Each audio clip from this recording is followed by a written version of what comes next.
Alhamdulillahi Rabbil Alameen, as-salatu was-salamu ala khatimin nabiyyin wa ala alihi wa sahbihi ajma'in, amma ba'd, fa'a'udhu billahi minash shaitanir rajeem, bismillahir rahmanir rahim. Qala Allahu ta'ala fi Surah Al-Aaraf, وَاتْلُ عَلَيْهِمْ نَبَأَ الَّذِي آتَيْنَاهُ آيَاتِنَا فَانسَلَخَ مِنْهَا فَأَتْبَعَهُ الشَّيْطَانُ فَكَانَ مِنَ الْغَاوِينَ.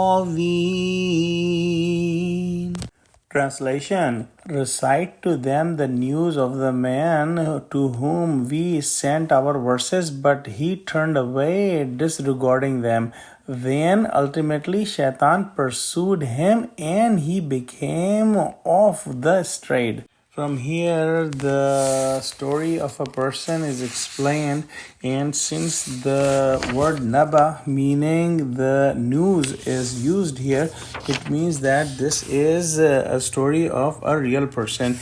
And the scholars have written that this person was a man from Bani Israel, and his name was Bal'am bin Ba'ura, and this was a very learned scholar, and he was a worshipper of Allah subhanahu wa ta'ala, and Allah subhanahu wa ta'ala gave him good knowledge and understanding of Allah's ayahs. But this must be understood that when Allah subhanahu wa ta'ala gave the gift of understanding of ayahs of Allah subhanahu wa ta'ala and gave someone a gift of doing worship of Allah subhanahu wa ta'ala, he has to take care of these gifts.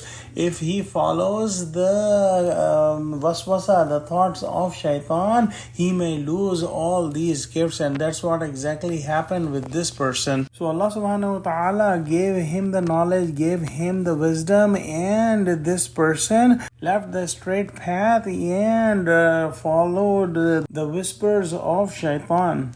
This incident is also mentioned in the Torah. So when this person left the guidance of Allah subhanahu wa ta'ala himself, then the shaitan followed him. And this is very important to understand that first the human make error himself. The shaitan or the devil is not giving any authority by Allah subhanahu wa ta'ala on humans.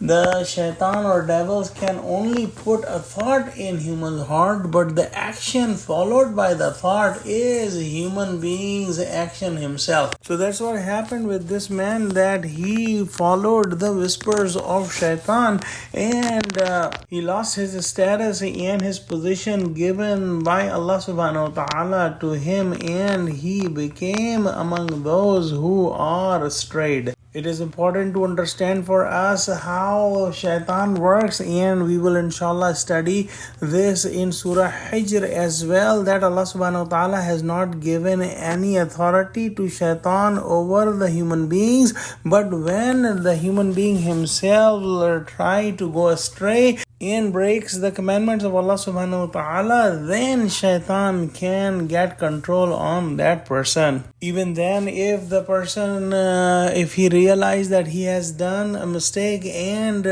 performs tawbah and returns to Allah subhanahu wa ta'ala, Allah subhanahu wa ta'ala helps him. But if somebody does not repent and keep doing the sins, then he keep getting deeper and deeper in the sins. Ultimately, he ends up in the hellfire. And that's what happened with this person, Bal'am bin Ba'ura, that he kept falling in the depth of darkness and depth of sins. Let's pray that Allah subhanahu wa ta'ala give us true understanding of Quran, connect us with the truthful people, and save us from the tricks of shaitan. Ameen wa akhiru da'wana alhamdulillahi rabbil alameen. Wassalamu alaikum wa rahmatullahi wa barakatuhu.